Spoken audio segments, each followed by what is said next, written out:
Assalamualaikum warahmatullahi wabarakatuh.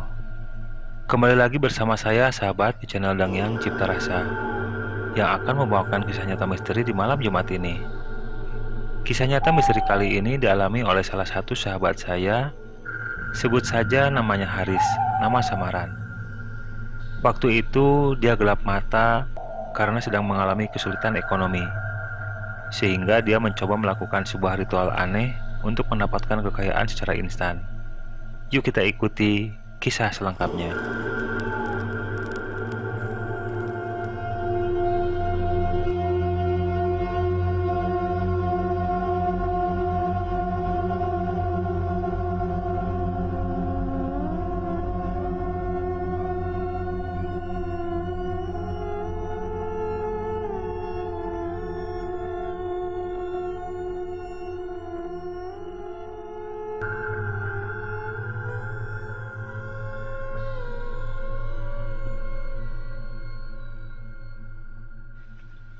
Sore itu, baru saja aku beres-beres dari tempat kerjaku sebagai montir sepeda motor. Aku di rumah membuka bengkel motor kecil-kecilan. Selain menerima jasa servis motor, di tempatku juga dijual beberapa order buat variasi motor. Aku mempunyai istri yang bekerja di salah satu pabrik garment terkenal di kota Bandung, Jawa Barat. Dulu, aku juga pernah bekerja di pabrik tersebut. Namun suatu ketika, aku memilih resign dari tempat kerja dan membuka usaha sendiri dengan membuka bengkel sepeda motor di rumah. Usaha bengkelku tidak terasa semakin lama semakin berkembang. Langganan pun semakin banyak, hingga suatu ketika musibah menimpaku. Dan disinilah awal masalah sampai aku tersesat, hampir tidak lagi ingat Tuhan. Suatu siang, ada salah satu customer yang ingin memvariasi sepeda motor Kawasaki Ninja baru miliknya. Karena saat itu di bengkel masih ada motor yang masih diservis, motor Ninja itu disimpan dulu di bengkelku oleh pemiliknya dan diparkir di depan bengkel. Sedangkan pemiliknya pergi dibonceng seorang temannya. Karena sudah biasa, motor-motor yang ingin diservis atau ditambahi variasi disimpan di bengkelku, aku tidak keberatan motor Kawasaki Ninja itu disimpan dulu di sini, meski ditinggal pemiliknya. Dari pagi, aku hampir tidak berhenti mencari motor, karena customer datang silih berganti. Dan siang itu pun perutku terasa lapar. Tanpa pikir panjang, setelah salah satu motor beres diservis, aku langsung masuk ke dalam rumah berniat untuk makan siang. Saat itu aku lupa motor Kawasaki Ninja milik salah satu customerku yang ingin divariasi masih terparkir di depan bengkel dengan kunci yang masih menempel. Sementara di luar itu tidak ada orang. Setelah makan siang aku keluar rumah dengan tergesa setelah ingat tentang motor yang masih terparkir di luar. Tapi setelah di luar, aku tidak melihat motor Ninja itu lagi. Motor itu raib entah kemana. Saat aku sedang panik, pemilik motor datang menanyakan motornya. Aku bilang kepada pemilik motor, saat aku makan siang, aku lupa memasukkan motornya ke dalam bengkel. Nah, setelah pas makan siang, aku lihat motor itu sudah raib entah kemana. Pemilik motor tidak terima kalau motornya hilang saat hendak divariasi. Dia mengancam akan melaporkan ke polisi bahwa kemungkinan aku terlibat dalam kejadian kehilangan motor Ninja miliknya. Aku pun panik. Sementara pemilik motor semakin menuduh aku bersekongkol dengan pencurinya dan meminta ganti rugi. Akhirnya dengan berat hati aku menyanggupi untuk menggantinya. Setelah kejadian itu, aku berusaha mencari uang untuk mengganti motor customerku yang hilang. Namun uang 48 juta buat mengganti motor itu sulit sekali aku dapatkan. Aku sudah berusaha mengajukan pinjaman ke bank, tapi hasilnya nihil. Karena sebelumnya Aku sedang punya pinjaman yang masih belum setahun aku dapatkan untuk modal membuka bengkel. Aku pun mencoba mendatangi beberapa teman yang sekiranya bisa membantu agar meminjamkan uang untukku. Tapi lagi-lagi hasilnya mengecewakan. Tidak ada satupun yang memberi pinjaman. Setiap hari, aku berusaha mencari pinjaman. Waktu 1 bulan yang diberikan oleh sang pemilik motor terasa begitu cepat berlalu. Dalam kebingungan mencari uang untuk pengganti motor yang hilang, aku sempat meminta pertolongan beberapa paranormal untuk memberi petunjuk di mana motor customerku yang dicuri di depan bengkelku.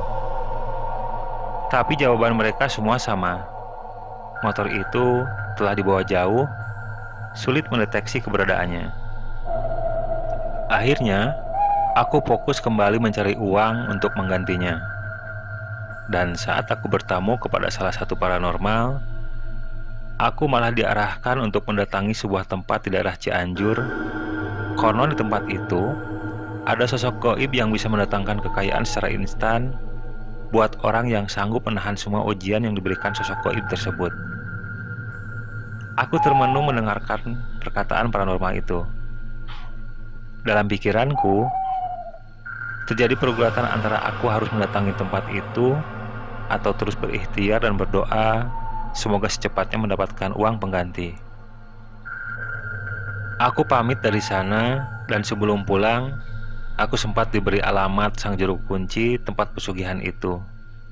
Yang ternyata, juru kuncinya teman baik paranormal yang aku datangi. Sesampainya di rumah, saat itu memang waktu sudah malam. Istriku bilang tadi sebelum maghrib ada orang yang motornya hilang kembali datang ke rumah menanyakan uang pengganti apakah sudah ada atau belum. Dia berkilah bahwa uangnya akan dibelikan motor lagi karena ada temannya yang menawarkan motor sejenis yang hilang kepadanya. Malam itu aku semakin kebingungan. Hampir semalaman tidak bisa tidur. Akhirnya pagi-pagi sekali, aku memutuskan untuk berangkat ke Cianjur. Kepada istriku aku berpamitan untuk beberapa hari, mungkin tidak pulang. Tapi aku tidak mengatakan apa maksud keberangkatanku. Aku hanya bilang berniat mencari pinjaman uang ke luar kota. Anakku, aku titipkan ke rumah ibuku. Setelah sampai di rumah orang tuaku, aku pun langsung berangkat ke Cianjur naik bis antar kota. Setelah beberapa jam perjalanan, aku pun turun di terminal, diteruskan naik angkot, kemudian naik ojek untuk menuju tempat juru kunci. Dengan diantar ojek, akhirnya aku sampai di rumah juru kunci. Sebut saja namanya Akitanu. Rumah panggung itu cukup sederhana, namun terlihat bersih. Dinding rumah yang terbuat dari bilik anyaman bambu menjadi ciri khas rumah pedesaan. Tapi rumah itu terlihat sepi, dan saat aku mencoba mengetuk pintu depan sambil mengucapkan salam, tidak ada jawaban dari dalam rumah. Setelah cukup lama menunggu, dari samping rumah muncul kakek-kakek membawa cangkul tidak memakai baju, dan disusul oleh nenek-nenek membawa gendongan berisi tempat makanan. Rupanya itu Akitanu, pemilik rumah yang dari tadi aku tunggu. Beliau baru saja pulang dari sawah bersama istrinya. Ada tamu rupanya.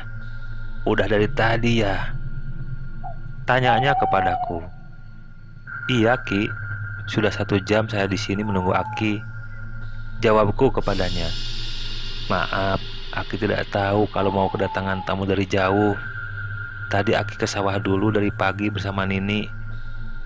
Ujar Akitanu kemudian membuka kunci dari dalam mempersilahkan aku masuk.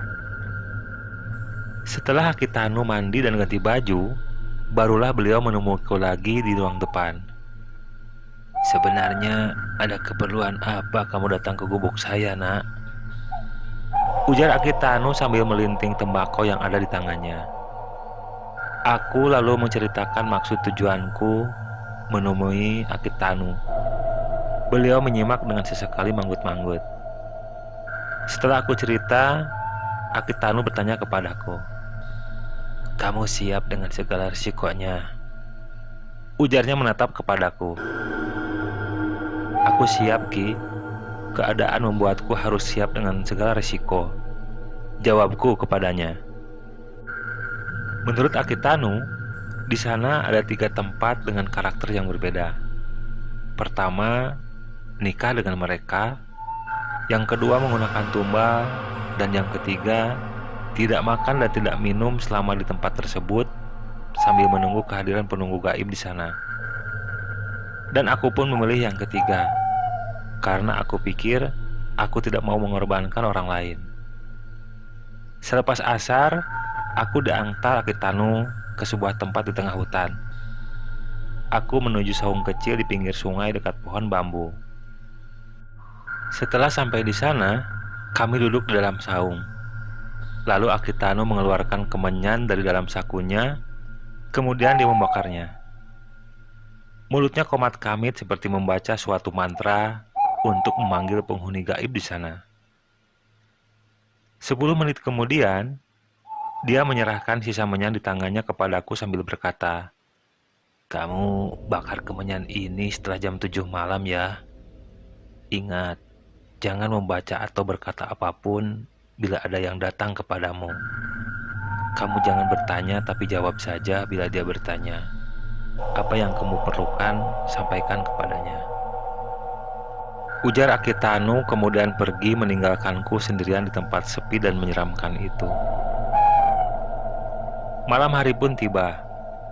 Seperti yang tadi Akitano amanatkan, aku mulai membakar kemenyan lalu duduk menghadap sungai kecil di bawah gubuk tersebut. Ada yang aneh aku rasakan. Saat awal datang ke gubuk itu tadi sore, banyak sekali nyamuk yang mengerubuti aku dan Akitano. Tapi setelah Akitano membaca mantra, sampai malam pun nyamuk-nyamuk itu tidak mau menggigitku, hanya terbang-terbang di dekatku saja. Seperti ada yang memberi komando supaya jangan menggigitku. Malam pertama tidak ada sesuatu yang ganjil terjadi di tempat tersebut. Hanya suara air mengalir dan burung-burung malam yang terdengar. Aku sempat merasa takut, tapi saat ingat akan uang yang harus aku ganti, rasa takut itu aku lawan. Lewat tengah malam rasa kantuk menyerangku. Akhirnya aku ketiduran dan bangun saat matahari mulai menyinari tempat rindang tersebut. Aku terduduk kembali. Aku sempat turun ke kali di bawah gubuk untuk sekedar membasuh muka dengan air lalu naik kembali dan masuk ke dalam gubuk. Hari pertama dan kedua aku tidak makan dan minum. Yang terasa masih rasa lapar dan haus. Menginjak hari ketiga, badanku sudah terasa lemas, mataku sedikit berkunang-kunang kalau berdiri. Dan menginjak hari keempat, aku sama sekali tidak bisa bangun dari lantai gubuk. Aku hanya tiduran saja dengan badan terasa lemas dan kepala sedikit pusing. Malam harinya, tengah malam terdengar ada suara langkah kaki mendekati gubuk tempat aku tinggal. Aku pun menatap ke arah kali kecil di hadapanku. Ada anak kecil bermuka pucat sedang menatapku berjarak 5 meter di hadapanku. Aku kaget, dari mana asalnya anak kecil itu datang di tengah malam seperti ini. Anak itu semakin mendekat. Setelah tepat di depan gubuk, dia bertanya kepadaku, "Kamu sedang apa di sini, manusia? Aku lihat sudah beberapa hari ini kamu terus berdiam diri di gubuk ini. Apakah kamu ingin menemui kakekku?" Ujarnya sambil terus menatapku. Teringat perkataan Akitano, aku menjawab pertanyaan anak kecil itu. "Iya, aku ingin bertemu kakekmu," jawabku pelan sambil terus berbaring miring menghadap ke pintu gubuk tempat di mana anak itu berdiri. Anak itu tersenyum kemudian berjalan pelan meninggalkanku. Aku sempat termenung, ini mimpi atau tidak ya? Ucapku dalam hati. Saat sedang termenung, tiba-tiba di hadapanku di lantai gubuk ada katak besar sekali. sebesar kopiah orang dewasa, persis di hadapan mukaku. Katak itu kemudian meloncat-loncat di atas tubuhku yang terbaring, sepertinya menantang untuk aku tangkap. Karena tubuhku lemas, aku biarkan saja katak itu. Dan entah kemana perginya, tiba-tiba katak itu menghilang. Aku pun tertidur kembali di tengah rasa lapar dan lemas karena telah 4 hari tidak makan dan minum. Malam kelima, aku kembali mengalami kejadian aneh. Menjelang tengah malam yang gerimis, terdengar kembali suara langkah kaki menginjak daun bambu kering. Aku kembali memalingkan tubuh ke arah pintu gubuk. Saat itu terlihat ada 3 orang sedang berjalan mendekati gubuk dari arah kali kecil di bawah. Berjalan paling depan seorang anak kecil yang aku lihat tadi malam sebelumnya. Dan di belakangnya ada seorang kakek tua berjubah membawa tongkat, disertai seorang wanita muda cantik memakai pakaian serba hijau.